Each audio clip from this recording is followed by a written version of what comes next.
তোর মতো নিকৃষ্ট নাফরমান, অসভ্য, বেয়াদব আল্লাহর আসমানের নিচে জমিনের উপরে এর চাইতে বেয়াদব নিকৃষ্ট কোনো জানোয়ারও নাই বেটা, কোনো কুত্তাও নাই বেটা, কোনো কুত্তাও নাই বেটা, কোনো কুত্তাও নাই বেটা। বেনামাজি তোর চাইতে কোনো কুত্তাও হয় না, নিকৃষ্ট। যদি আমার কথা পছন্দ না হয় কুত্তারে জিজ্ঞাসা করিস বেটা, কুত্তারে বলিস যে হে কুত্তা, তুই মাগরিবের নামাজ সেজদা দিলি না কেন? কুত্তারে বলো যে তুইও দিলি না, আমিও দিলি না, আমি তোরতে খারাপ হমু কেন? হুজুর এটা বললো কেন? তুমি বইলো। তো কুত্তার জবান আল্লাহ যদি খুলে দিত তো কুকুর বলতো, এই নাফরমান, আমারে আল্লাহ সেজদা দিতে বলে নাই, আমার উপরে সেজদার হুকুম নাই, আমারে আল্লাহ সেজদার বিধান দেয় নাই, এই জন্য আমি কুত্তা সেজদা দেই না। কিন্তু তোকে আল্লাহ সেজদা দিতে বলছে, তোরে সেজদার যোগ্যতাও দিছে, তোর কোমর বাঁকা হয়, তোর হাঁটু বাঁকা হয়, তোরে মুসলমানের ঘরে জন্ম দিছে, তোরে হাজারবার শুনাইছে তুই মুসলমান মুসলমান, তোর বাপ মুসলমান, মা মুসলমান, তোরে জন্মের পরে কানে আজান শুনাইছে, তোর চারদিকে মসজিদে মাইকে মুয়াজ্জিন আজান দিয়া নামাজের জন্য ডাকছে।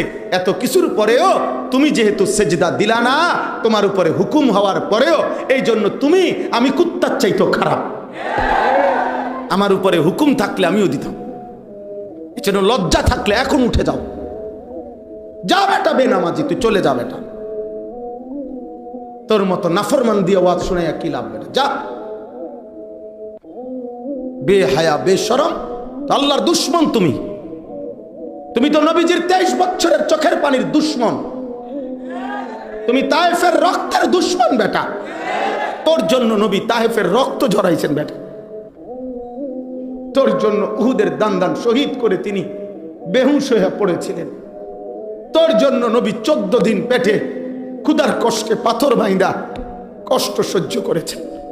নবীর স্ত্রী বলছে, টানা 3 মাস আমি আমার স্বামীর ঘরে, আমরা 9 জন বিবি ছিলাম নবীজির, একজন বিবির ঘরে 3 মাসে কোনোদিন চুলায় আগুন জ্বলে নাই, রান্না করা কোনো খাবার এই মুখে খাইতে পারি নাই। তো বিশুদ্ধ হাদিস। আম্মা জান আয়েশা বলছেন যে 3 মাসে কোনোদিন নবীর কোনো বিবির ঘরে চুলায় আগুন জ্বলে নাই। রাআইনা হিলালান সুম্মা হিলালান সুম্মা হিলালান মা আওকাদাত ফি আবিয়াতি রাসূলিল্লাহ নারুন। হযরত আয়েশা বলেন, একটা চাঁদ উঠছে ডুবছে, আরেকটা চাঁদ উঠছে ডুবছে, আরেকটা চাঁদ উঠছে ডুবছে, 3টা চাঁদ উঠছে ডুবছে, মানে 3টা মাস গেছে, কিন্তু নবীর কোনো বিবির ঘরে আগুন জ্বলে না।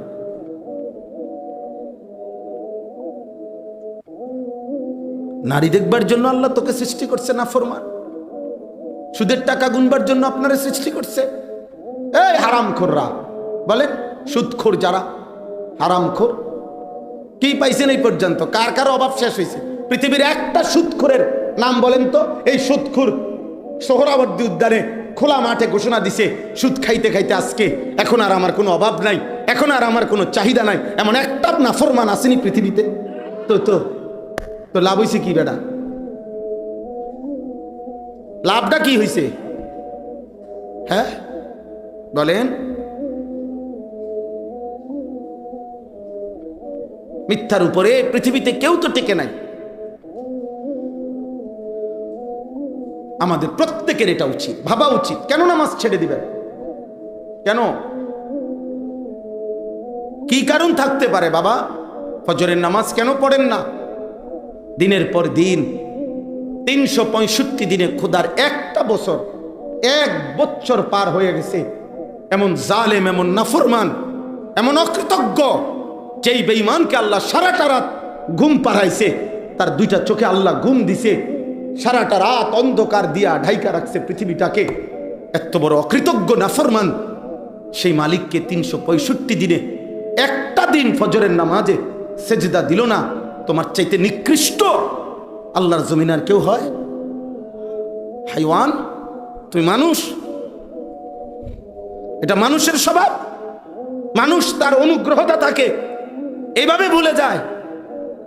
কেউ যদি 1 বছর কাউকে প্রতিদিন 100 টাকা নাস্তা করায়, আরে কেউ যদি 50 টাকা 20 টাকাও যদি প্রতিদিন নাস্তা করায়, সে এরকম 1 বছর ধরে যিনি তাকে এতটুকু নাস্তা করাইছে এমন অনুগ্রহকারীকে মানুষ ভুলে যায়? তো মহান আল্লাহ পাক রব্বুল আলামিন, আপনারা যারা ছেলেরা, তোমরা যারা গত 1 বছর ফজরের নামাজ পড়ো নাই, এই নাফরমান, তোমাদেরকে আল্লাহ গত 1 বছর সূর্যের আলো দেয় নাই, চাঁদের আলো দেয় নাই, রাত্রি অন্ধকার করে নাই, দিনের আলো ফুটায় নাই, নিঃশ্বাস দেয় নাই, 2 চোখ দেয় নাই, হাতের নড়াচড়া দেয় নাই, চোখের পলক ফেলতে দেয় নাই, কানের শ্রবণ শক্তি দেয় নাই, এই কায়নাতের কোটি কোটি নিয়ামত দেয় নাই, তাহলে সেজদা দিলা না কেন? হ্যাঁ বলে না বাপ,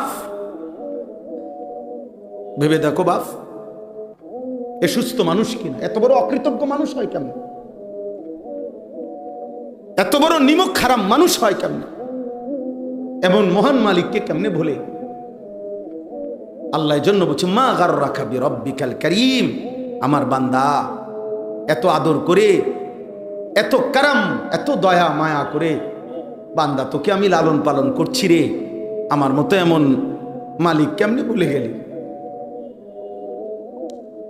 কে তোকে ধোঁকা দিল? এত আদর করলাম, এত যত্ন করলাম, এত বড় কায়নাত, হুয়াল্লাযী খালাকা লাকুম মা ফিল আরদি জামিআ। আল্লাহ বলে, বান্দা গোটা জমিন আমি, আমার সমস্ত সৃষ্টি আমি তোমার জন্যই সৃষ্টি করেছি। সাখখারা লাকুম মা ফিস সামাওয়াতি ওয়াল আরদ। আল্লাহ বলে, 7 আসমান ও জমিনের সব কিছু আমি আল্লাহ তুমি বান্দার জন্য অধীনস্থ করে দিয়েছি। সারে দুনিয়া তেরে লিয়ে, তু সিরফ মেরে লিয়ে। तमाम দুনিয়া তোমার জন্য, তুমি শুধু আমার। আমি যে একটা সেজদা চাইছিলাম, বেশি কিছু তো চাই নাই বান্দা। ফজরের নামাজ তো মাত্র 4 রাকাত, 8টা সেজদা, 10 মিনিট সময়ের ব্যাপার, 20 মিনিট সময়ের মুআমালা। যদি তুমি দিতা তাহলে তোমার আগের থেকে তো নিয়ামত দিছি, আরো তো কোটি নিয়ামত বাড়ায় দিতাম। হাইয়া আলাল ফালাহ, সেজদার মধ্যে তো কামিয়াবি তোমার।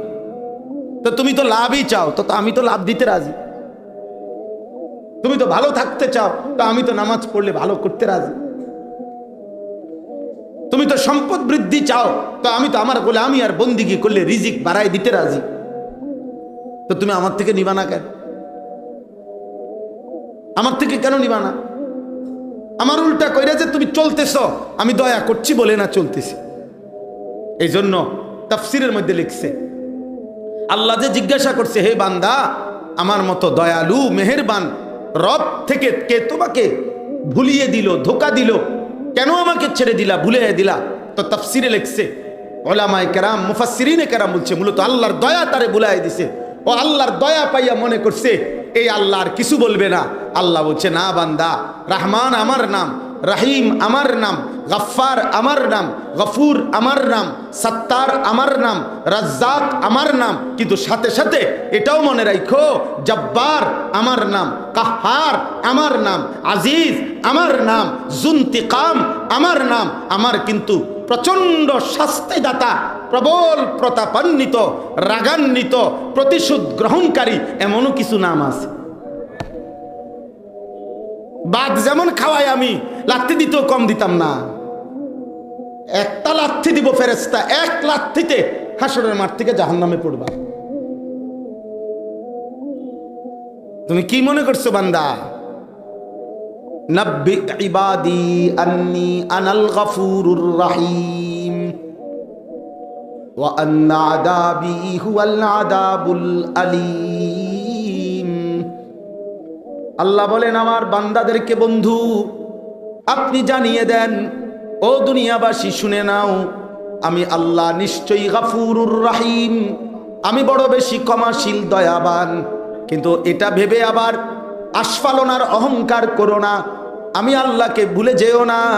ওয়া আন্না আযাবি হুয়াল আযাবুল আলীম, এটাও মনে রেখো বান্দা, আমি আল্লাহর আযাব কিন্তু বড় বেশি ভয়ানক। আমার রহম যেমন অনেক বেশি, আমার শাস্তিও তো অনেক বেশি। ফায়াউমা ইদিল্লা ইউআযিবু আযাবাহু আহাদ ওয়ালা ইউসিকু ওয়াসাকাহু আহাদ। আল্লাহ বলে, কিয়ামতের ওই কঠিন ময়দানে বান্দা মনে রেখো না ফরমান, আমি আল্লাহর চাইতে ভয়ানক আযাব তোমাকে কেউ দিবে না। আমার আযাব এতটা মারাত্মক হবে, আমার আযাব দেখলে তুমি বুঝবা মাওলা এমন শাস্তি তো আমি আর জীবনে কোনোদিন দেখি নাই, ভাবিও নাই। ওয়ালা ইউসিকু ওয়াসাকাহু আহাদ, আল্লাহ বলে আমার ফেরেশতা এমন বাঁধা বাঁধবে, এমন শক্ত বাঁধন এই জমিনে কেউ তোমাকে কোনোদিন আর বাঁধে নাই। কেমনে বাঁধবে আমি বলি, তাফসীরের মধ্যে আছে, আল্লাহ মাফ করে দেন। এই শরীরের মধ্যে মানুষ যখন অ্যাক্সিডেন্ট করে, অ্যাক্সিডেন্ট করলে আহত হইলে অনেক সময় মানুষের ব্যান্ডেজ লাগে, লাগে না? এই ব্যান্ডেজ মানে কি? অর্থাৎ সুই সুতা দিয়া গোশত হাড্ডি সহ সিলাইয়া সিলাইয়া গিট্টু দেয়, এটারই তো কয় ব্যান্ডেজ। মানে 4টা ব্যান্ড লাগছে সিলাই, 5টা সিলাই লাগছে, এরকম বলে না? তা এরকম হাড্ডি সহ গোশত সহ বা গোশত সহ এরপরে সুই দিয়া দিয়া সিলাই করে করে এটারে কি কয়? ব্যান্ডেজ। কসম খোদার, আল্লাহ যে বলছে আমার মতো বাঁধন আখেরাতে আর কেউ বাঁধবে না এমন। তো এবার কল্পনা করেন, এখান থেকে শুরু করে উপর থেকে শুরু করে নিচ পর্যন্ত তাফসীরের মধ্যে লেখছে ফেরেশতা পুরাটা শরীর নাফরমান পাপিরে এইভাবে গোশত সহ এই সুই সুতা দিয়া যেভাবে বাঁধে, গিট্টু দিয়া দিয়া বাঁধে, রশির বাঁধ না, ছাগলের মতো বাঁধ না, গরুর বাঁধন না, বরং এই সেলাই সুই সুতার বাঁধন মতো প্রতিটা টুকরা টুকরা এইভাবে বাইদা, সারা শরীর বাইদা, এরপরে সুম্মাল জাহিমা সাল্লু, জাহান্নামে ছুঁড়ে মার। হ্যাঁ, রেডি হও,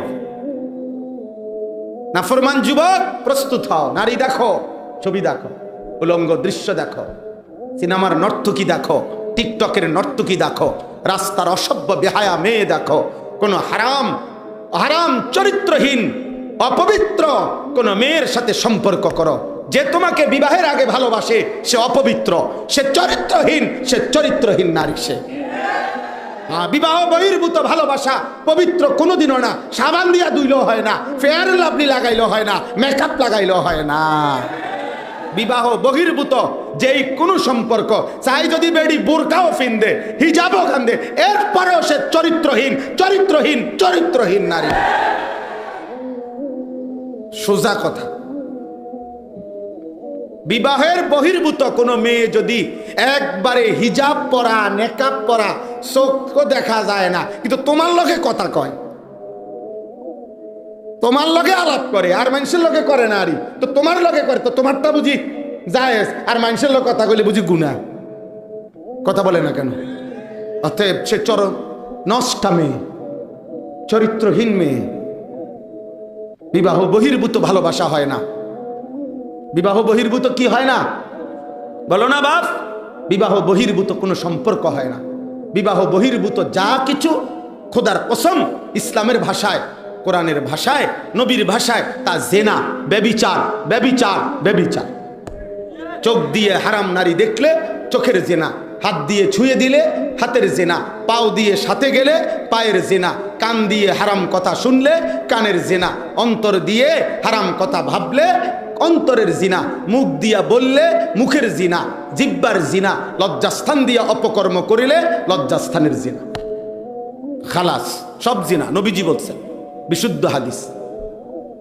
আজকের সন্তান ফিরো, নষ্ট নারী তোমারে কিছুই দিবে না, ধোকা দিবে, ধোকা। হারাম নারী ধোকা দিবে। একটা ছেলেকেও বলি, একজন ছেলে, আমার নাম মনে রাখো আনিসুর রহমান, আমি বলে গেলাম, বিবাহ বহির্ভূত যার সাথে সম্পর্ক করো কষ্ট পাইবা। লিখে দিলাম, লিখে, প্রয়োজনে সিল দিয়ে দেবো, আমার সিল আছে, গাড়িতে আছে, লাগলে সিল নিও, লিখে দেবো, লিখে। বিবাহ বহির্ভূত কোনো নারী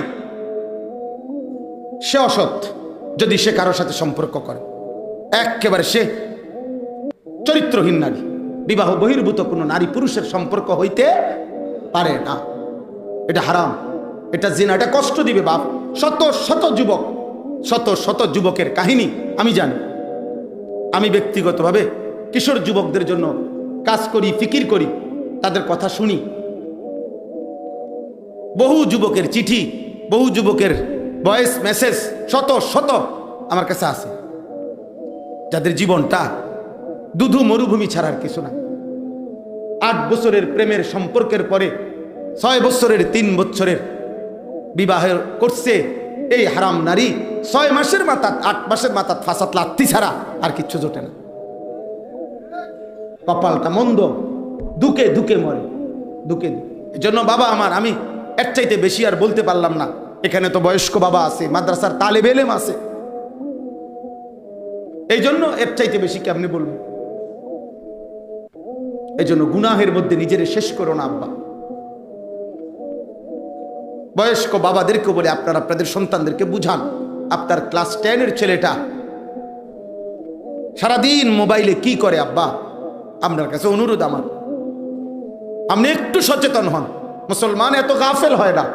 মুসলমানের মা বাপ, মুসলিম মা বাবা তাকে বলে না যে শুধু ভাত মাছ, বিদেশ বা দেশ, চাকরি বা দোকান, বিল্ডিং বা দালানের জন্যই শুধু সন্তানের ফিকির করে, ওরে মুসলিম মা বাবা বলে না, এমনে মা বাবা বলে।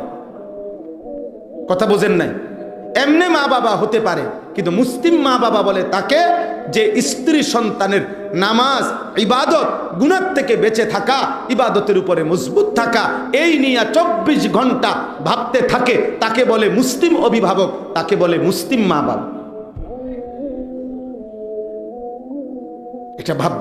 আপনি যদি বলেন ওর পড়ালেখার অনেক কাজ, স্কুলের পড়ার কাজ আছে মোবাইল দিয়া, তো ঠিক আছে, কাজ আছে। রাত 12টার পর থেকে, রাত 12টার থেকে ফজর পর্যন্ত ও স্কুলের কি কাজ করে, কলেজের কি কামটা করে? কথা বলেন না কেন? তো এই টাইমটা তার থেকে মোবাইল সরান। সকালবেলাতে আপনার ওর কি কাজ স্কুলে যাওয়ার আগে? ওই যে ওই অসভ্য দেখেন, এই যে দেখেন, সবাই দেখেন, এই 2-4 জন বেয়াদব যে থাকবে, এই যে একজন, সবাই দেখেন এক নজর। হ্যাঁ, দেখছেন বেহায়া?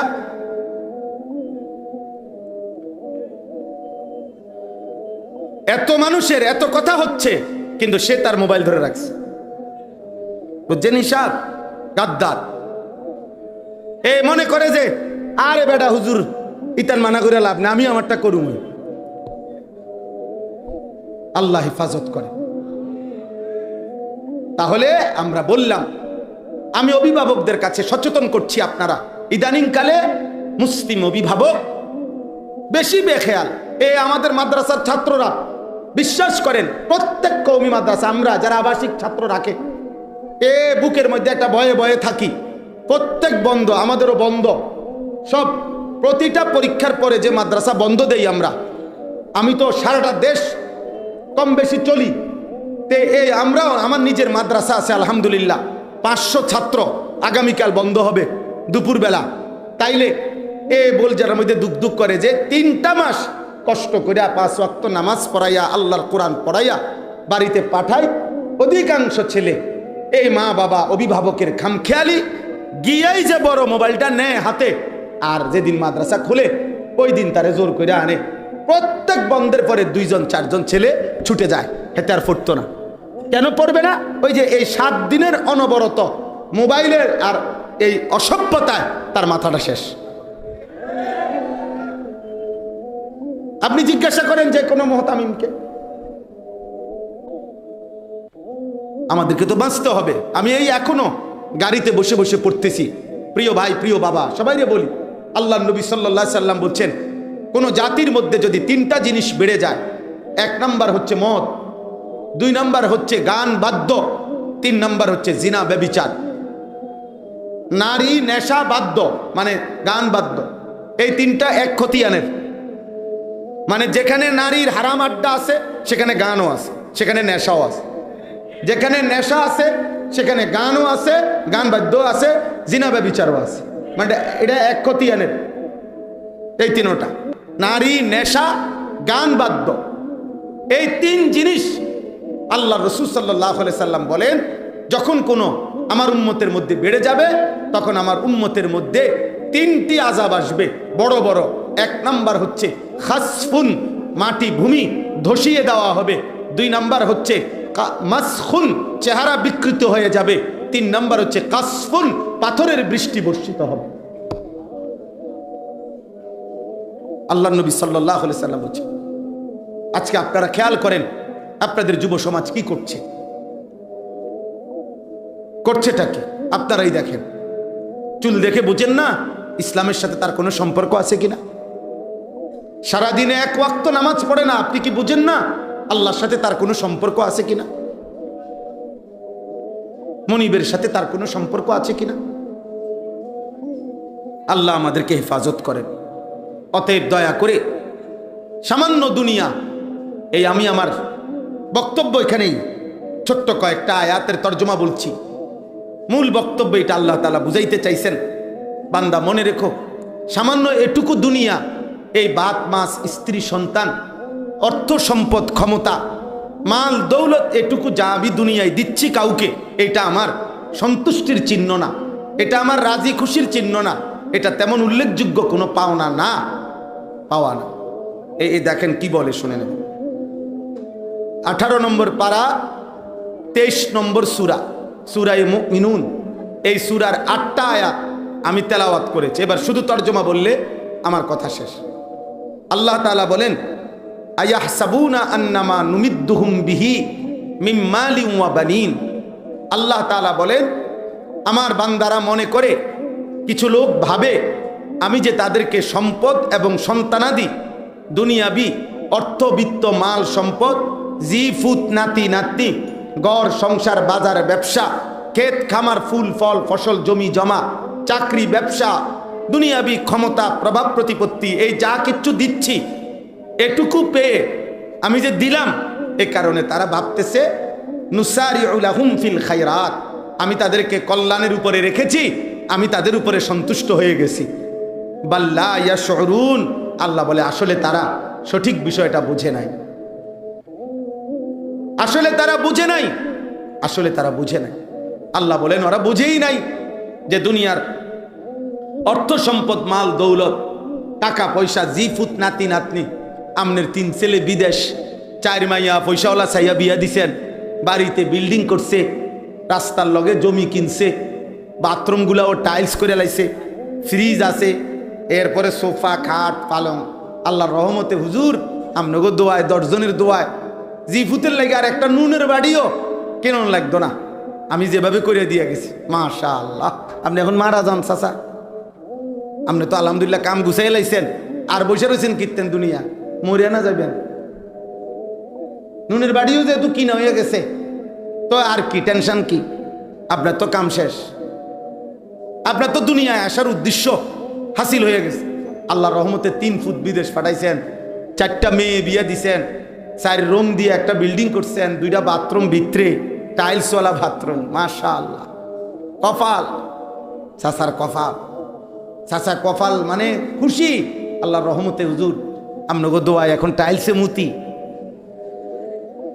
বাপ দাদা আগে মাটিতে পেশাব করতো, এখন টাইলসে হেবড়া মুতে। কত বড় নেয়ামত আল্লাহ দিছে ওনারে, কত খুশি উনি। আপেল খায়, বন খায়, বিড়ি খায়, মালটা খায়, সুন্দর সুন্দর গপ মারে চা দোয়ানে বইয়া বইয়া। কথার ডং দেখলে বোঝা যায় উনি 7 রাজার ধন পাইছে, ওনার আর দুনিয়া আখেরাতে কোনো টেনশন নাই। আল্লাহর রহমতে দোতলার ছাদও ডালাই দিয়া লাইছে, আর কি টেনশন শেষ, ক্লিয়ার, দুনিয়া আসার উদ্দেশ্য হাসিল হয়ে গেছে। আল্লাহ বলে না না, বাল্লা ইয়াশউরুন, না বান্দা বুঝলা না, দুনিয়া যদি আমি কাউকে 1,00,000 বার কোটি বারও দেই, এটা আমার সন্তুষ্টির চিহ্ন না। যদি সন্তুষ্টির চিহ্ন হইতো তাহলে নাফরমান কারুনকে আমি এত সম্পদ কেন দিলাম? যদি আমার সন্তুষ্টি দুনিয়া দিলেই হতো, আজকের দুনিয়ার বেঈমানদেরকে তাইলে এত সম্পদ কেন দিলাম?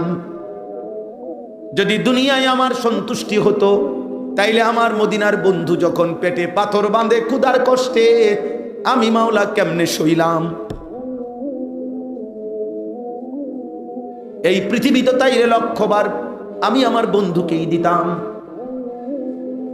বন্ধুকে অভুক্ত রাখলাম, পেটে পাথর বেঁধে ক্ষুধার্ত রাখলাম, ঘরের চুলায় 3 মাস আগুন জ্বলল না, এমন কষ্ট এমন দুঃখ অনাহারে যে বন্ধু কলিজার টুকরাকে রাখলাম, তারপরেও কি বাদ বুঝলা না বান্দা যে দুনিয়া আমি আল্লাহর পছন্দের আর মহব্বতের না? আল্লাহর নবী বলেন, উম্মত, একটা কান কাটা মরা ছাগলের যেমন কোনো মূল্য নাই, আল্লাহর কাছে দুনিয়াটার ওই পরিমাণ কোনো মূল্য নাই। নবীজি বলছেন, উম্মত, একটা মাছির ডানা পরিমাণ মূল্য যদি দুনিয়ার আল্লাহর কাছে থাকতো, তাইলে আল্লাহর এই দুনিয়ায় একটা বেঈমান নাফরমান এক ডোব নাফরমানি করে পানিও পান করতে পারতো না। আল্লাহর নবী বলছেন, আর দুনিয়া মালউনা ওয়া মালউনুন মা ফিহা। উম্মত, মনে রাখবা, গোটা দুনিয়া অভিশপ্ত। দুনিয়ার যা কিছু আছে সব অভিশপ্ত, কেবল চারটি জিনিস ব্যতীত। এক নাম্বার জিক্রুল্লাহ, দুনিয়ার মধ্যে যে আল্লাহর জিকির করে সেটা দামি। ওমা ওয়ালাহু, যত আমল যত ইবাদত আল্লাহর বন্ধু বানায়, সমস্ত নেক আমল দুনিয়াতে প্রশংসিত। আলিমুন, আলেমে দিন দুনিয়াতে প্রশংসিত। মুতাআল্লিমুন, তালিবে ইলম, কোরআন সুন্নাহর ইলম অর্জনকারী দুনিয়াতে প্রশংসিত। সুবহান। বাকিটা দুনিয়া মালউন, অভিশপ্ত। বাকি দুনিয়া হাজারবার পাইলেও কোনো লাভ নাই, কিন্তু দুনিয়ায় থাইকা যদি আল্লাহর জিকির করা যায় তাইলে প্রশংসিত, ইবাদত করা যায় তাইলে প্রশংসিত, ইলম অর্জন যদি করা যায় তাইলেই প্রশংসিত। নবীজি বলছেন সাল্লাল্লাহু আলাইহি ওয়াসাল্লাম, আমাদের যদি নবীজির কথা বুঝে না ধরে তো আপনি টেলিভিশনের কথা ধরেন, বাকি আমার বুঝে ধরছে যে নবীর কথা ঠিক। আমার শায়েখ আল্লামা মুফতি মুশতাকুর নবী কাসেমি, এ হুজুর এটা অনেক সময় মহব্বত করে বলে যে গোটা দুনিয়ারে বলছি, এবার যদি কেউ আল্লাহর জিকির না করে তো আমি মুশতাকুর নবী একাই করব। আমি বুঝছি জিকিরে মজা আছে, আমি বুঝছি জিকিরে ইজ্জত আছে, আমি বুঝছি জিকিরের মধ্যে রিজিকের প্রশস্ততা আছে, আমি বুঝছি জিকিরের মধ্যে হৃদয়ের প্রশান্তি আছে। এজন্য হুজুরে এটা বলে, কেউ যদি না মানে আমি একলা করুন, যা। আলহামদুলিল্লাহ। তাহলে দুনিয়া প্রাপ্তি আল্লাহর সন্তুষ্টির চিহ্ন নয়। কথা বলেন না কেন?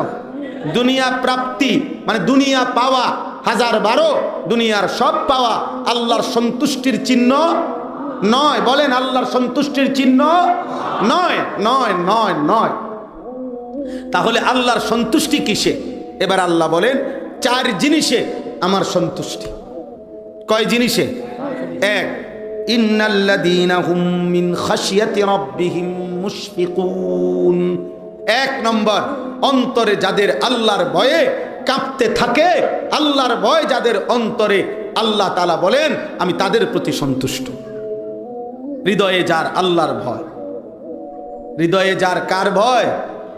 রবের ভয়, রবের ভয়। আমার মালিক কি বলবে, আমার আল্লাহ কি বলবে, আমার মালিক কি বলবে। হাদিসের মধ্যে আছে এক সাহাবী আবু মাসউদ আনসারী রাদিয়াল্লাহু তাআলা আনহু, উনি একদিন ওনার কৃতদাস গোলামকে কোনো একটা ভুলের কারণে খুব ধমকাইতেছিলেন। তো ধমকাইতে গিয়া উনি, ভুলটা তো মারাত্মক না অথচ ধমকাইতেছিলেন খুব বেশি। নবীজি এটা খেয়াল করছেন। নবীজি খেয়াল করে পিছন দিক দিয়ে আইসা, একদম আস্তে আস্তে হাইটা আইসা একবারে পিছন বরাবর আইসা আস্তে নবীজি একটা বাক্য বলছে। নবীজি বলছে, লাল্লাহু আশাদ্দু আলাইকা মিন আন ইয়াকদিরা আলাইহি। এই কৃতদাস, এই গোলামের উপরে তুমি যে পরিমাণ ক্ষমতা রাখো, তোমার মহান আল্লাহ তোমার উপরে তার চাইতে বেশি ক্ষমতা রাখে। আজ তুমি তার একটা অপরাধে এভাবে শাসাচ্ছ, এতক্ষণ তোমার হাজারো কোটি গুনাহের কারণে আল্লাহ তোমাকে তাহলে কি পরিমাণ শাসাবে, কি পরিমাণ দমকাবে। ফালতাফাতা, সাহাবী তখন পিছন দিকে ফিরে তাকায়া দেখছে, ফাইজা রাসূলুল্লাহ সাল্লাল্লাহু আলাইহি সাল্লাম, হঠাৎ তাকিয়ে দেখে নবীজি দাঁড়িয়ে, এবং উনি বুঝছে এটা নবীজি বলছেন। সাথে সাথে তিনি বললেন, আল্লাহি ইন্নাহু হুররুন ইয়া রাসূলুল্লাহ, আল্লাহর কসম নবী, আমি আমার এই গোলাম আজাদ করে দিলাম। নবীজি বললেন, যদি এটা না করতা তাহলে জাহান্নামের আগুন তোমাকে ধরে ফেলছে। লাউ লাম তাফআল হাযা লালা ফাহাত খান্নার, তাহলে আগুন ধরে ফেলছিল তোমার।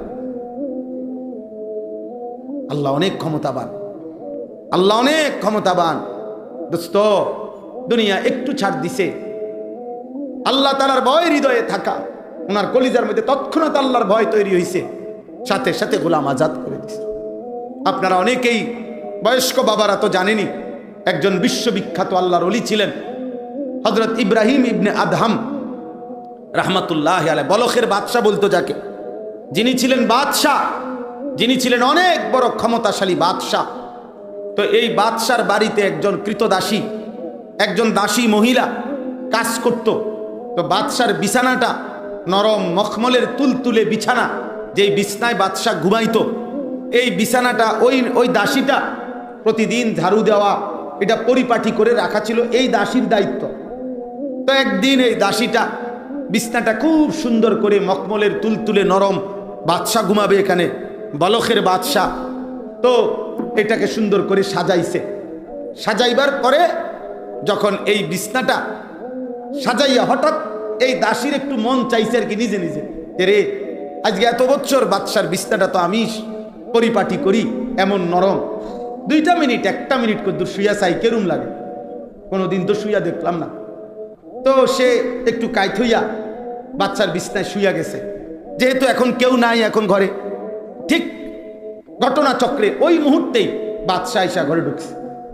আর এই 2 মিনিটের ঘুমেই এরম নরম বিছনা জীবনে কোনোদিন দাসী দেখে নাই। এই শুইয়াই বা দাসীর ঘুম চলে আসছে, চোখ বন্ধ হয়ে গেছে। বাদশাহ আইসা দেখে ওনার দামি বাদশার বিছনায় দাসী পড়ে আছে, শুয়ে আছে। বাদশাহ সাথে সাথে চাবুক বের করে 5 থেকে 7টা বা 10টা চাবুকের আঘাত এই দাসীর গায়ের মধ্যে অনবরত মারছে। দাসী চিৎকার করে লাফ দিয়া উঠা চিল্লাইয়া কাঁদা উঠছে ব্যথায়, চাবুকের আঘাতে। তো যখন চোখের পানি পড়ছে, তো এরপরে দাসী বাদশার দিকে তাকাইয়া কে এখানে একটু মুস্কি হাসি দিছে, আবার কাঁদতে শুরু করছে। তখন বাদশাহ ইব্রাহিম ইবনে আদহাম জিজ্ঞাসা করছে, ওনার রাগ থাইমা গেছে।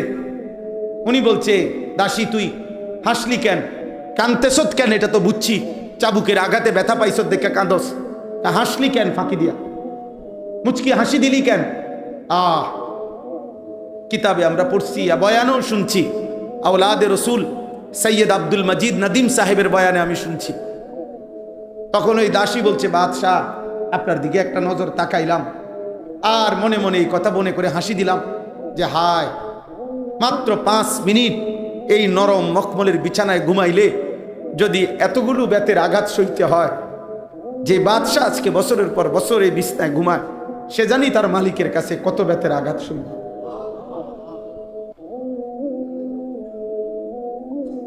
আল্লাহকে ভুলে বাদশাহ আজ কত বছর তুমি এই নরম বিছানায় ঘুমাও, আমি দাসী তো মাত্র 5 মিনিটে যদি আমার কপালে 50টা কোড়া চাবুকের আঘাত সইতে হয়, তো তুমি না জানি কত আঘাত সইতে হবে। এই কথা মনে করে হাসি দিলাম।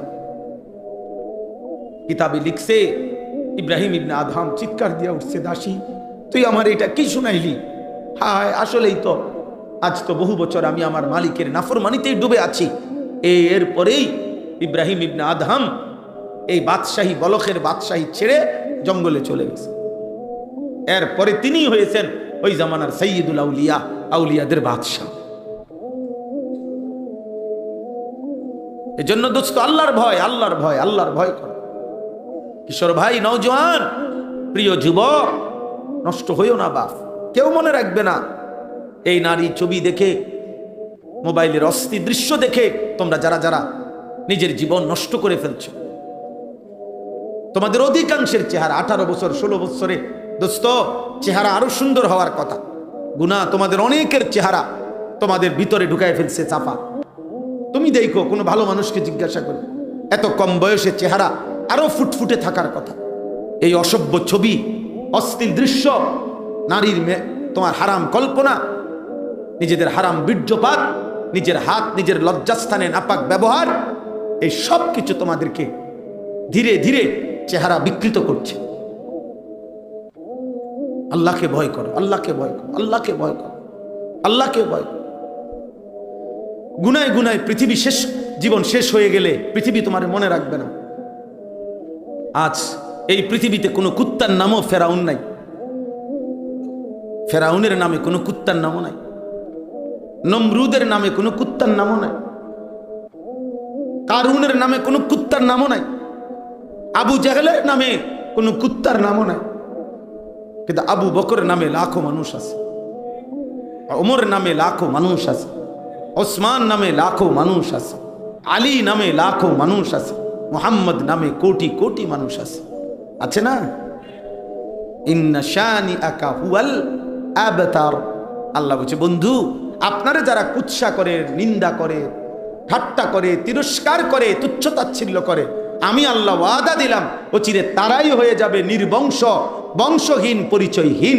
আজ আবু জেহেল, আবু লাহাবের কোনো পরিচয়, বংশ কিচ্ছু নাই।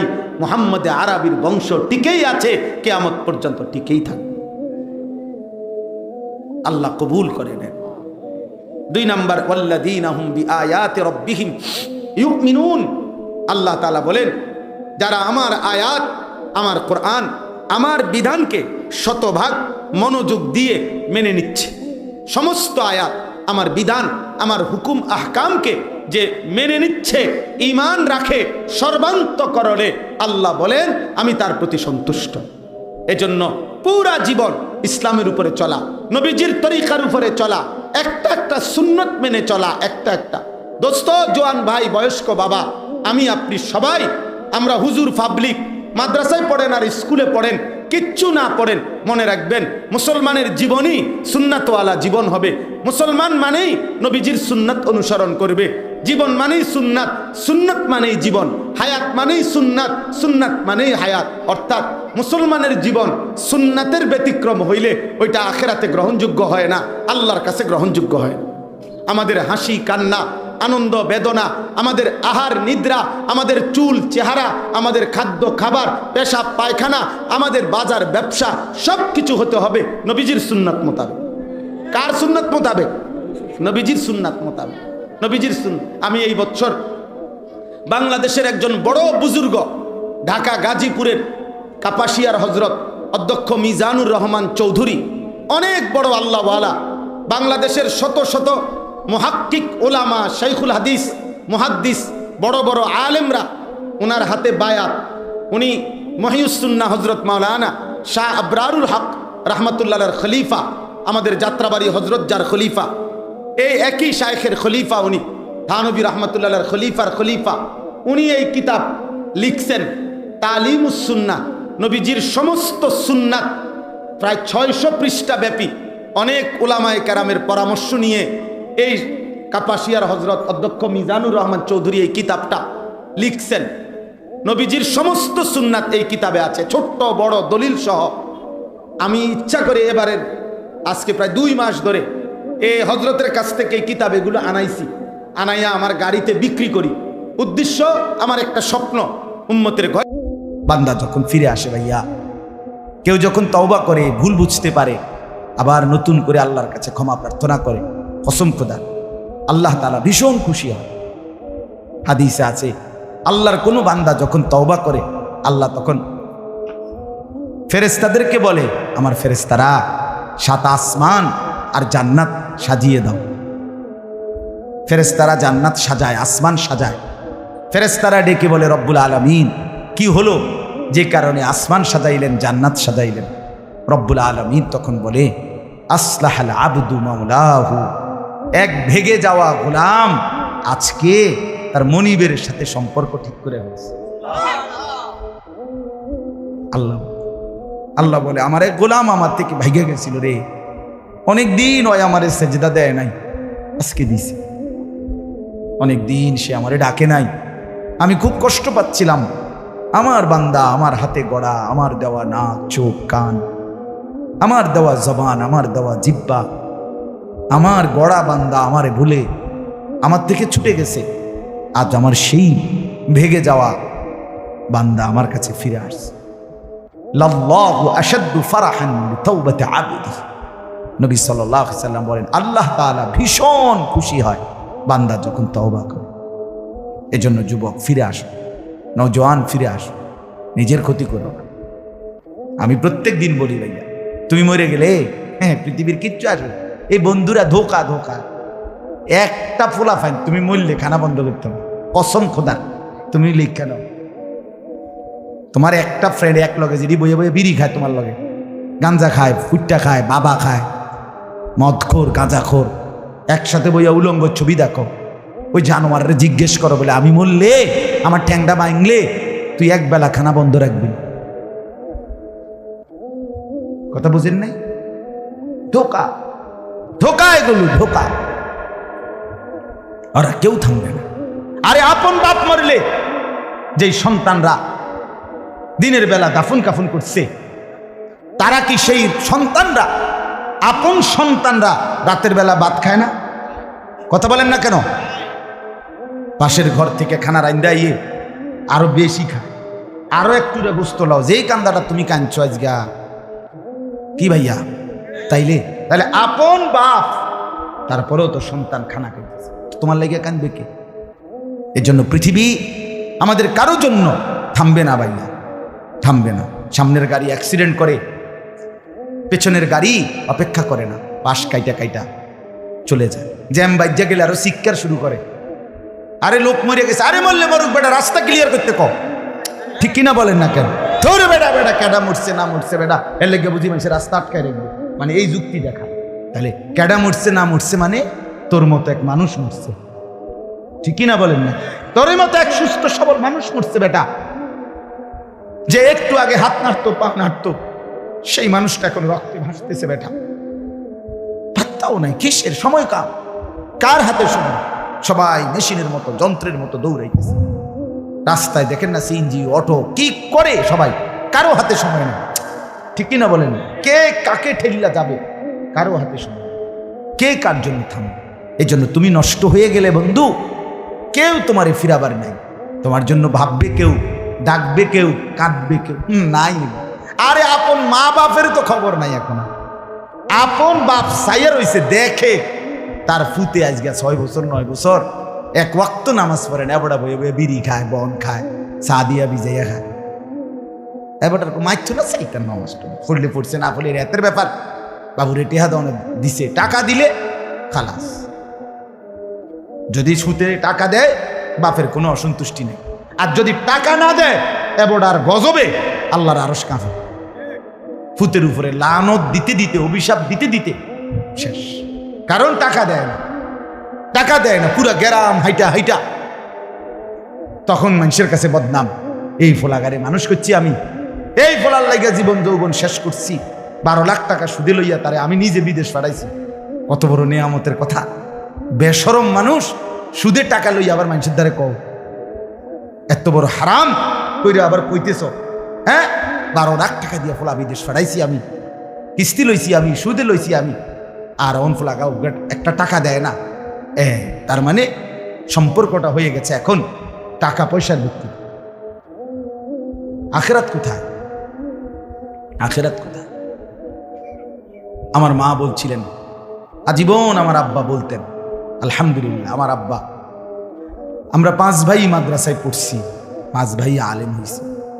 আব্বা জীবন আজীবন বলতেন, আমার স্বপ্ন আমার ছেলেরা 5 জন আলেম হবে, আমার কবরের পাশে চারদিকে আমার ছেলেরাই দাঁড়াবে। এই বছর আমরা ঈদের 2 দিন পরে বাবার কবরের সামনে মসজিদে গ্রামে মাহফিল করছি। আমি বয়ান করছি, আমার বড় ভাই বয়ান করছে, আমার ছোট ভাই বয়ান করছে, আমার আব্বার, আমরা 5 ভাই 3 বোন, আমাদের ছেলে মেয়ে মিলে, আর আমার মা বাইচা আছে, আমরা মোট 45 জন। আমার বাবার মা সহ, মা ছাড়া 44 জন, মা একজন, 45 জন, একের গুণা 45 জন, 45। আলহামদুলিল্লাহ, একেবারে 45 জনের ছোট বাচ্চাটাও, একবারে 2.5 বছরের বাচ্চাটাও আলহামদুলিল্লাহ আল্লাহর নাম বলতে পারে। 2.5 বছরের মেয়েটাও ওই মজলিসে গেছে, আমাদের সবচেয়ে ছোট, সেও মাথায় হিজাব ছিল, আল্লাহর নাম রাখছে। দাদা ভাইয়ের কবরে দাঁড়াইছে, নানার কবরে দাঁড়াইছে।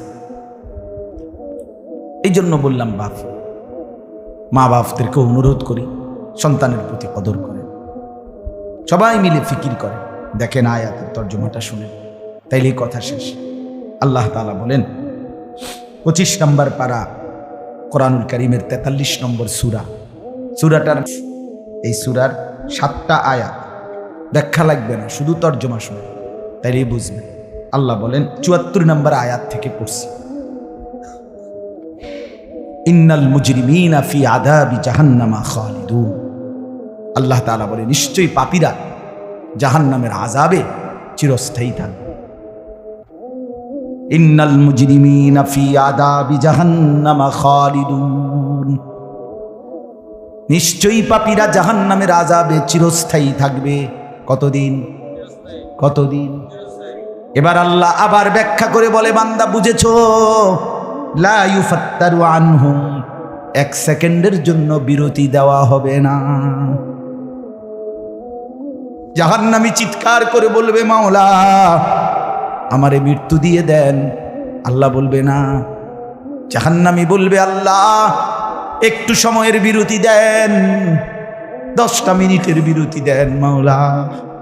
24 ঘন্টার আগুন, আমারে 10টা মিনিট একটু আলগা থাকতে দেন, আমি যে আর পারছি না মাওলা, এতটা ভীষণ আযাব আমি যে আর সইতে পারছি না মাওলা, আর পারছি না, আর পারছি না। লা ইউফাত্তারু আনহুম, আল্লাহ বলেন এক সেকেন্ডের জন্য জাহান্নামের আযাব, আগুন বিরতি দেয়া হবে না। ফাতরা মানে কি নাই? বিরতি। আহুম ফীহি মুবলিসুন, এরপরে আল্লাহ বলেন জাহান্নামী এই দীর্ঘ 24 ঘন্টা অনন্তকাল আযাবের মধ্যে থাকবে। কেমনে থাকবে? মুবলিসুন, বিষণ্ণ হয়ে, উদাস মনে। কোনোদিন চেহারায় 1 সেকেন্ডের জন্য হাসি ফুটবে না, কোনোদিন আর সুখের নাগাল পাবে না। আজ তো বন্ধু রাত কেটে ভোর হয়, ভোর গিয়ে রাত হয়, অন্ধকার আলো হয়, আলো অন্ধকার হয়। যে হাসে সে কাঁদেও, যে কাঁদে আবার সে হাসেও, ঠিক না? কিন্তু রব্বুল আলামিন বলেন ওয়াহুম ফীহি মুবলিসুন, জাহান্নামীর মন, জাহান্নামীর চেহারা বিষণ্ণ, উদাস, সব সময় হাসিবিহীন থাকবে, কোনো সেকেন্ড হাসতেই পারবে না। এবার আল্লাহ নিজে বলবেন, মলিন চেহারা দেখে জাহান্নামীকে, জাহান্নামীর চিৎকারে আল্লাহ নিজেই বলবেন ওমা যালামনাহুম, জাহান্নামী নাফরমান, আমি কিন্তু তোর উপরে মোটেই জুলুম করি নাই। আমি রাতও দিয়েছি বান্দা, দিন দিয়েছি, আমি সুযোগ দিয়েছি, সময় দিয়েছি। 8টা বাজে এশার আজান হয়েছে, এখন বাজতেছে রাতের 11:30। তাইলে আমি কিন্তু হায়াত 3.5 ঘন্টা তো দিয়েছি। আর 4 এশার নামাজ পড়তে তো 3.5 ঘন্টা সময় লাগে না? লাগে। আমি তো ফজরের ওয়াক্ত আসার পরে ওয়াক্ত শেষ হওয়া পর্যন্ত প্রায় 1.5 ঘন্টা সময় দিছি। 4 রাকাত নামাজ পড়তে তো 1.5 ঘন্টা লাগে না? আমি তো জোহরের আজান হওয়ার পরে জোহরের ওয়াক্ত প্রায় 2.5 ঘন্টা, 2 ঘন্টা তো দিয়েছি। জোহরের নামাজ পড়তে তো বান্দা 2.5 ঘন্টা লাগতো না? হ্যাঁ। আসরের নামাজ 4 রাকাত নামাজ পড়তে তো 1.5 ঘন্টা লাগে না? তাহলে বলো না বান্দা আমি কি কোনো জুলুম করেছি কিনা বলো? ওমা যালামনাহুম, আমি বান্দা নাফরমান, আমি কিন্তু তোমাদের উপরে, তাদের উপরে জুলুম করি নাই। ওয়ালাকিন কানু হুমুজ জালিমিন, আল্লাহ বলে বরং নাফরমান জাহান্নামী তুই নিজেই নিজের উপরে জুলুম করেছিস। তুই আমার রাতকে গান বাদ্য আর সিনেমার নর্তকীর নাচ গান আর উলঙ্গ ছবিতে শেষ করে দিয়েছিস। তুই আমার দিনকে গুনাহ, সুদ, ঘুষ আর অবৈধ উপার্জনের পিছনে শেষ করে দিয়েছিস, নিজেই জুলুম। এবার শুনেন, এবার আল্লাহ তাআলা বলে জাহান্নামী, এবার শুনেন আল্লাহ যখন এটা বলবে, জাহান্নামী এই ভীষণ আযাবে একটা বিরতি নাই। এবার জাহান্নামের ফেরেশতাকে ডাকবে। জাহান্নামের দায়িত্বে প্রধান যেই ফেরেশতা, ওনার নাম মালিক। ওনার নাম কি? মালিক ফেরেশতা। এই কোরআনে ওনার নাম ডাইরেক্ট এখানে আছে। জাহান্নামী বলবে ওয়ানা দাউয়া মালিক লিয়াকদি আলাইনা রাব্বুক। ওহো,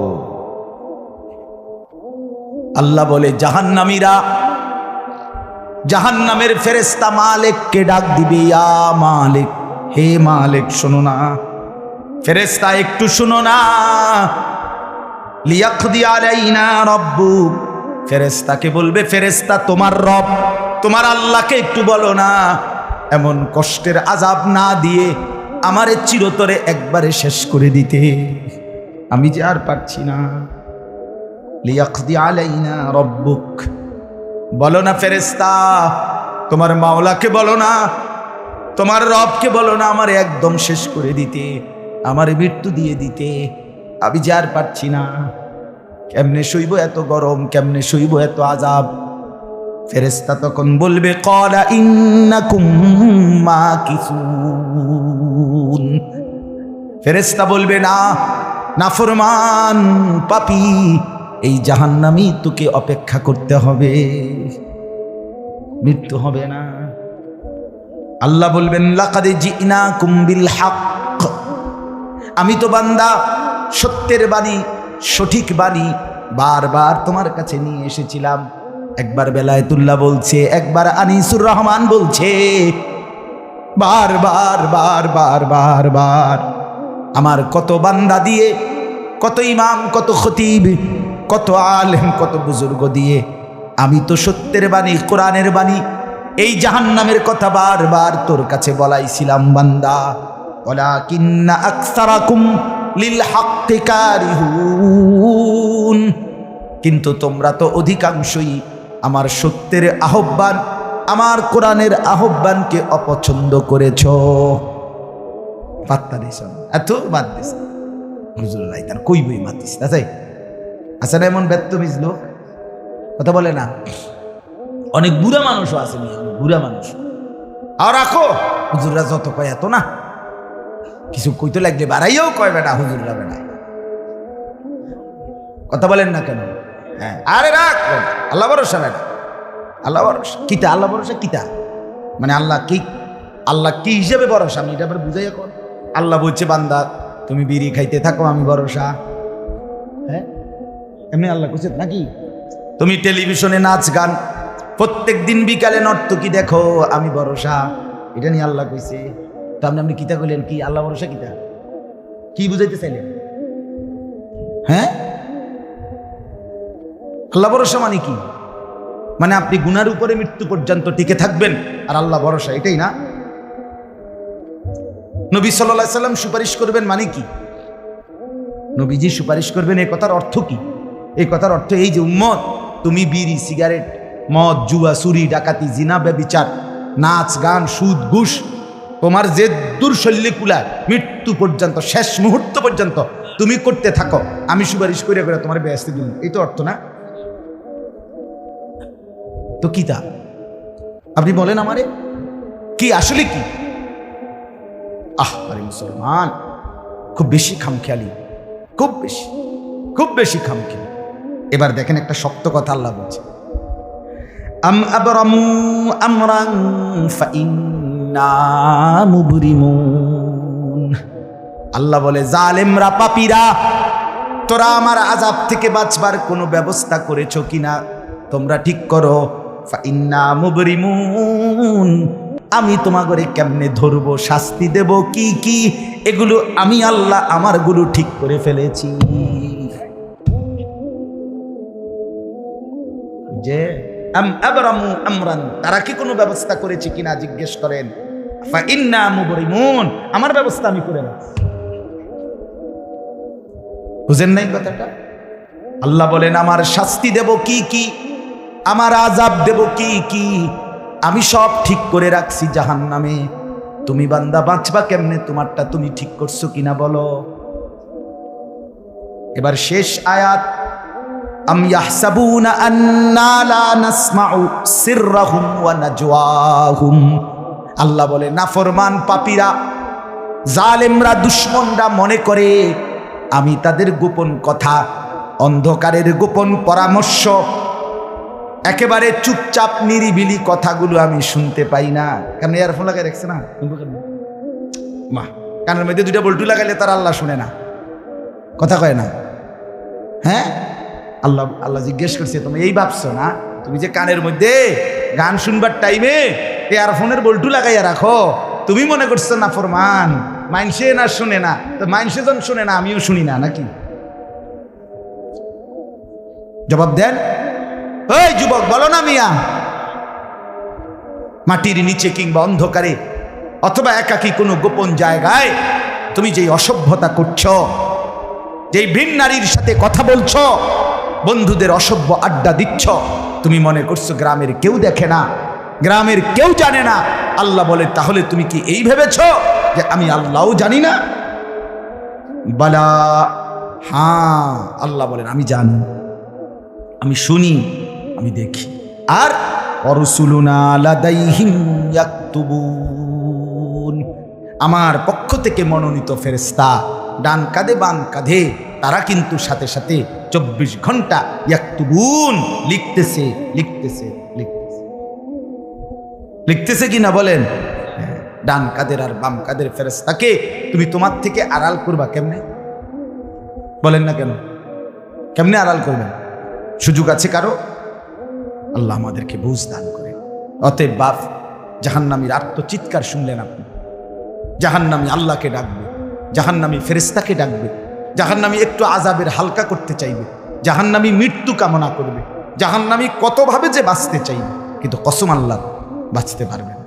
এই জন্য দয়া করে রাত গভীরে মেহেরবানি করে চলেন প্রত্যেকে ইনশাআল্লাহ। সিদ্ধান্ত নিন শেষ পর্যন্ত। যে কয়জন যুবক টিকে রইলা, বসে রইলা, ভাইয়া তোমাদের কাছে অনুরোধ, আজকের থেকেই বদলাও ভাইয়া। আগামী দিনে মুসলমানের জন্য, ইসলামের জন্য খুব বেশি যুবকের দরকার। তোমরা তখন কি হবে? এজন্য আল্লাহকে নারাজ না করো, আল্লাহকে নারাজ না করো। দয়া করে ফিরতে চাই, আমরা ফেরাইতে চাই, নিয়ত করি ইনশাআল্লাহ। ঠিক আছে না? ইনশাআল্লাহ নতুন করে ভাবো, সবাই একসাথে ভাবা পারবা না। যেই যুবকদের ফিকির আছে, বুঝ আছে, দিমাগ আছে, তুমি নামাজ পড়ো ইনশাআল্লাহ, ভালো হবে। তুমি মোবাইল প্রয়োজনে ব্যবহার করো, যার যেটুকু প্রয়োজন এটুকুই দাও। শুধু শুধু নারীর ছবি, নাচ, গান, অস্থির দৃশ্য কোনো দরকার নাই। আর হিম্মত করে নামাজ, মরি বাসি, এত বেজ্জতি কথা শোনার চাইতে, এত কষ্টের চাইতে, পরকালের অশান্তির চাইতে নামাজ পড়বো আমরা। দেখবেন ছেলেরা তোমরাও হিম্মত করে শুরু করলে 5 ওয়াক্ত নামাজ ওষুধের মতোই মনে করো না, বিষ ওষুধ, তিতা ওষুধের মতো। দেখবে একটা মাস যদি কেউ একটু জন্মা যে মরি বাসি নামাজ পড়মুই, কসম একসময় এটা মজাদার হয়ে যায়। হ্যাঁ, সেজদা দিলে খুব মজা হয়। সেজদা দিলে বান্দা আল্লাহ পিঠে মাথায় আদর করে হাত বুলায় দেয়, খুব আদর করে। আল্লাহ পাক খুশি হয়, বান্দাকে কোলে তুলে নেয়, আদর করে। এই জন্য আমরা দয়া করে ইনশাআল্লাহ নামাজ পড়ি। পর্দার আড়ালের মা বোন যারা আছে, মা আপনি যদি বেপর্দা হন, আপনিও শেষ হইলেন, এলাকার ছেলেগুলোকেও নষ্ট করলেন। একজন বেপর্দা নারী শুধু নিজে গুনাহগার না, সে অসংখ্য মানুষকে পাপে অংশগ্রহণ করায়। এই জন্য একজন বেপর্দা নারী সে সরাসরি জাহান্নামের ফেরিওয়ালা। সে কিসের ফেরিওয়ালা? জাহান্নামের ফেরিওয়ালা। সে জাহান্নামের ফেরিওয়ালা, আগুনের ফেরিওয়ালা। কারণ সে তো তার রূপ যৌবন দেখাইতেছে, ফেরিওয়ালার মতো পিছনে পিছনে ডাকতেছে অসংখ্য যুবককে, দেখো আমাকে, বরবাদ করো নিজেকে, বরবাদ করো নিজের চরিত্র, বরবাদ করো নিজের কবর, বরবাদ করো নিজের আখিরাত। তাহলে সে গুনাহের ফেরিওয়ালা, সে জাহান্নামের ফেরিওয়ালা, সে অসভ্যতার ফেরিওয়ালা। এই জন্য একটি সমাজের মধ্যে সবচেয়ে নিকৃষ্ট বেপর্দা না, বেপর্দা না। আল্লাহ তাআলা আমাদের মা বোনদেরকেও হেফাজত করে। আজকের মাহফিল যে যুবকরা সাজাইছে, আল্লাহ তাআলা সমস্ত নওজওয়ানদেরকে কবুল করে। বাস্তবতা হইল আসলে 4-5 মাস, মেইন শীত সিজন 4 মাস, 5 মাস। এখন 5 মাসে যদি 30 দিন করে হয়, তাহলে হইল 150 দিন। যদি প্রতিদিন 2টা করে মাহফিল দিতে হয়, দেওয়া যায়, তাহলে 300 মাহফিল মনে করে। এখন মাহফিলের কাগজ আমার গাড়িতে এখনো আছে, মনে মনে কমপক্ষে 1,500-2,000 এটি আমরা ফরিয়ার হয়েছে কাগজ, ব্যাগ ভরা এতটি কাগজ। আর আমি কি করতে পারি? কেমনে দাও, কিভাবে দাও? আচ্ছা, সারা বাংলাদেশ তো নবীনগরকেই বলে, ঠিক না? বাংলাদেশ মানে তো নবীনগর। আপনি বলেন সারা দেশ থেকে এই মাহফিল নিয়ে কাবজাব, কত মানুষের আবেদন, অনুরোধ, কাকুতি মিনতি। এরপরও আমাদের এই মুফতি বেলায়েতুল্লাহ সাহেব এবং আমাদের এই নবীনগর এসআর মসজিদের ইমাম মকবুল ভাই, মৌলানা মকবুল সাহেব, এরা সবচেয়ে বেশি মাহফিলে কম না আলহামদুলিল্লাহ। আমি চেষ্টা করছি, ওনাদেরকে অনেকগুলো মাহফিল দিচ্ছি, আরও দেওয়ার ফিকির আছে, কিন্তু আসলে সময় একদমই অল্প, মূলত খুব বেশি ডেট নাই, কুলাম যায় না, এই জন্য এই সময় দিতে হচ্ছে। ওই ভাই ইমাম সাহেব অনেক অনুরোধ করছে, আমারও মনে আছে, ওখানে বারবার বেশি অনুরোধ করছে, এই জন্য যাক আল্লাহর দয়া আশা হয়েছে। আমিও আপনাদের জন্য দোয়া করি, আপনারাও আমার জন্য দোয়া করবেন। আল্লাহ তাআলা আমাদের সবাইকে মিলে মিশে দ্বীনের কাজে অংশগ্রহণ করার তৌফিক দান করেন, আমিন। আল্লাহ কবুল করেন।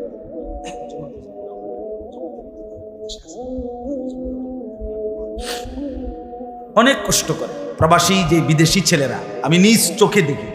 এইবারও আমি উমরায় গেছি, যে রমজানে, এই রমজান আমি প্রবাসী ভাইদের রুমে রুমে গেছি, বয়ান করছি। 12 জন, 14 জন, 16 জন, 20 জনের রুম, হালাকা। এবার বেলা যে হালাকা কাকিয়া, হ্যাঁ, ওখানে গিয়ে বয়ান করছি।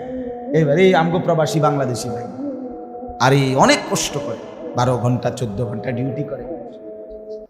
হ্যাঁ, এরপরে আপনার এই ছোট্ট একটা রুমের মধ্যে 14 জন 16 জন একসাথে ঘুমায়, নিজেরা রান্না করে খায়, নিজেরা ঠিক আছে, কথা হবে ইনশাআল্লাহ। হ্যাঁ, এই জন্য এরা অনেক কষ্ট করে। এই কসবার এক ছেলে, আমি এক মাস এবার আমার এইবার রমজানে জড়ায় ধরা আমারে কানছে অনেক, বিদেশ মক্কায়।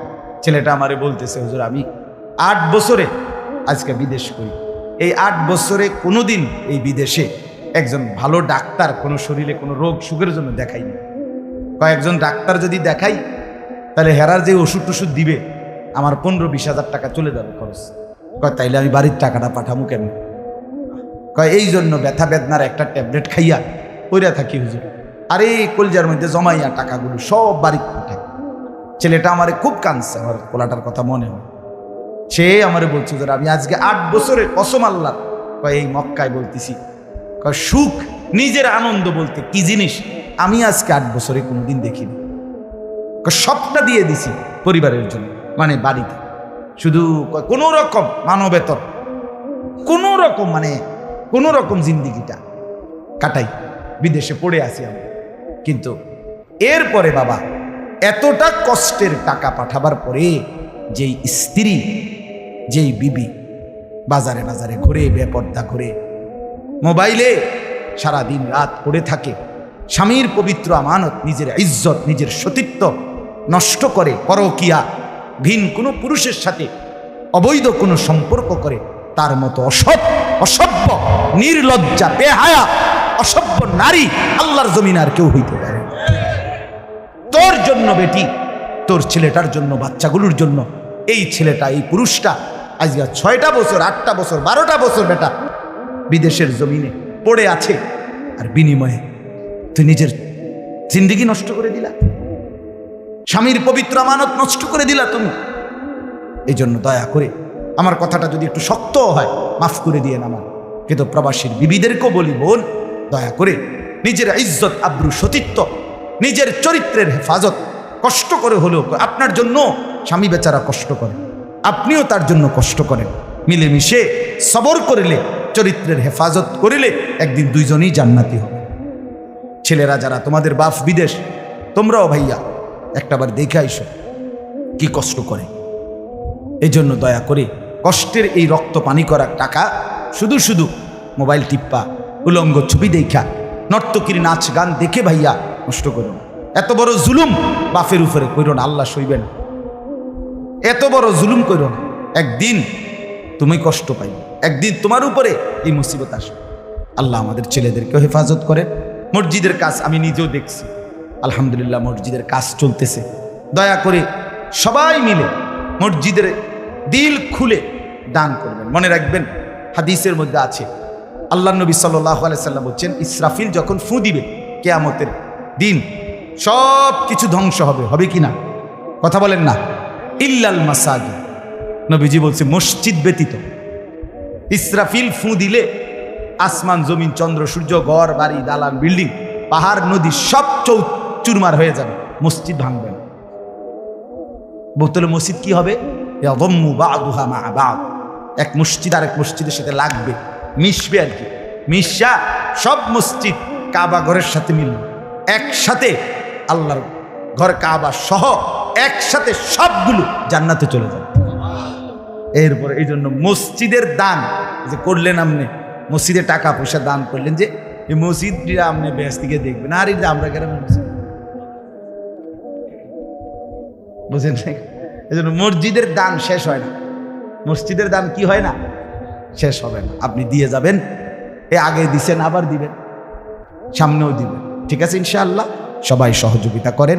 ভবিষ্যতেও ছেলেরা তোমরা নিজেদের এই মাহফিল আন্তরিকতার সাথে মিলেমিশে চালু রাখো, চেষ্টা করবা। আমরাও যদি কখনো আবার সুযোগ পাই আসার চেষ্টা করব। আরো এরকম নতুন নতুন ইসলামিক ভিডিও পেতে আমাদের চ্যানেলটি সাবস্ক্রাইব করে আমাদের পাশে থাকুন। ধন্যবাদ।